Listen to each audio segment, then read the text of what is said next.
Hey everyone, Independent National Convention with award-winning journalist, somebody who is very outspoken in a lot of important areas, Chris Hedges. How are you doing today? Good. Yeah, thanks for interviewing me. Yeah, what are you thinking about this convention so far? Well, Just I'm a generally, great proponent of kind of building alliances across the political spectrum around important issues. War is, of course, one of the most important. Climate change would be another. And I think those of us who have agreed to these alliances and called for them, we've taken a lot of heat, from the left. I come out of the left.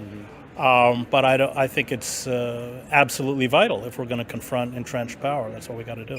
Yeah, and you actually, speaking in terms of alliances, you spoke at the Rage Against the War Machine rally recently. For that reason. Which yes. I think everybody watching this would probably be supportive of those efforts. And let's get into that. Like you said, there's people even from the left, maybe people who identify as liberal, progressive, et cetera, broadly speaking, who for one reason or another haven't taken on the anti-war cause this time, maybe did 20 years ago during the Iraq War. Can you speak to why you think that is? Well, a lot of it has to do with the fact that they support the Democratic Party. So the Democratic Party is virtually a war party at this point. The Democratic Party will engage in anti-war protests when Republicans, like Bush, are in the White House, and then go silent or mute when Obama, which expanded those wars, actually expanded the drone wars. And Obama's assault on civil liberties were actually worse than Bush, with the misuse of the Espionage Act and reinterpreting the Authorization to Use Military Force Act as giving the executive branch the right to assassinate American citizens, Iraqi, shutting down whistleblowers, etc. So, and the Section 1021 of NDAA, I sued him in federal court over it and won, and then they appealed, and it's clearly a violation. It's overturning the 1878 Posse Comitatus Act, which prohibits the military from being used as a domestic police force. And then what the lower courts do, because it's such a clear-cut violation, is that they deny your standing. And so they don't allow you to bring the case because they would have to rule, as the Southern District did, which is in our favor. So, there's Lord Salisbury said there are no permanent allies, there's only permanent power. And there may be issues that I know there are issues that libertarians embrace that I don't. But on the issue of war, we're completely in sync. And you don't cut those people off.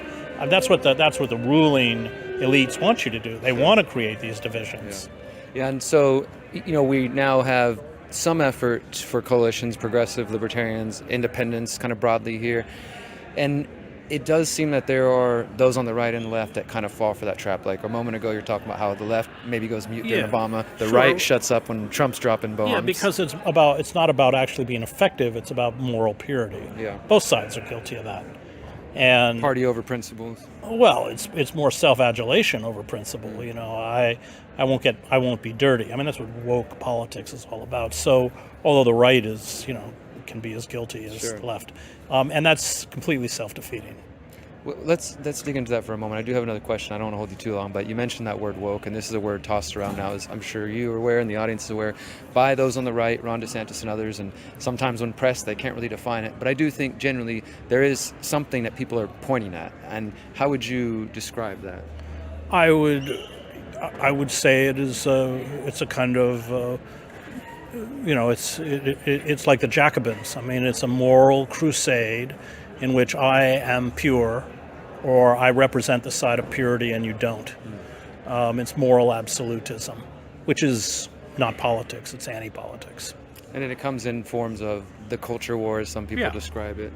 Yeah, so, I without getting caught into the culture war, trying to focus on bigger picture issues like war and others that, coalitions that can unite us, it seems like there really isn't much hope, and you've said this for years, in the political system. I don't think anybody can honestly say there's anything of positive change going to come out of there. That's why people are here coming together. Right. But with all this, we're trying to put anti-war movements, we're nowhere near the numbers 20 years ago. Right. Civil liberties have been beat down under all the administrations. Do you see there's any way to avoid the direction this is going, some form of tyranny, whether that comes in a right-wing form or a left-wing form? We don't live in a functioning democracy. It's kind of like the late Roman Empire, where you have the institutions and the rhetoric of democracy, but they've been defanged. They don't function on behalf of the people. We're certainly headed, and we have all of the mechanisms to cement into place a very frightening tyranny. But if we build coalitions, and we're watching it in France. We watched it in Israel. Those kinds of coalitions. When you shut down, when you carry out national strikes, when you shut down public transportation, this is very, very effective, and it's a power that the ruling elites, unless they can break the strike, can't fight against.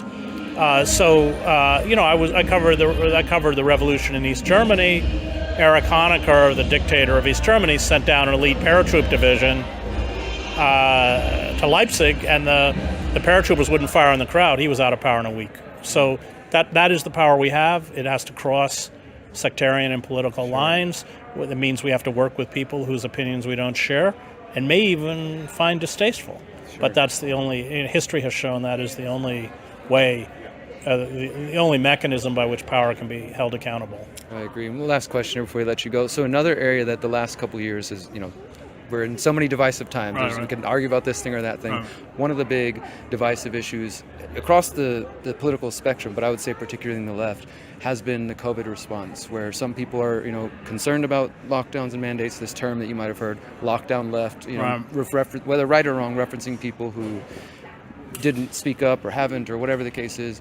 How do you feel about that? Do you think the lockdowns did affect the working class, indigenous people, and average person? No, because they had to work. All the frontline workers were working. I mean, it was the, people who could work from their homes. It was the upper middle class, the people who could work remotely, people who are delivering food, nurses. They didn't have that luxury. What about first responders, like folks who just because of lockdowns, their businesses shut down? Yeah, I'm saying not the first responders, but let's say like somebody working in a factory, COVID lockdowns shut down their factory. Is that something? Well, they didn't shut down the factories. So I mean, we had all those incidents in slaughterhouses, for instance, that didn't shut down, and then COVID, spread throughout the factory. Yeah. The corporations didn't want lockdown. The corporations, if you look at the working class, they kept them working. That gets the issue. Mandates and lockdowns for me are different. I don't believe in mandates. By isolating groups or people, you can stop it from spreading.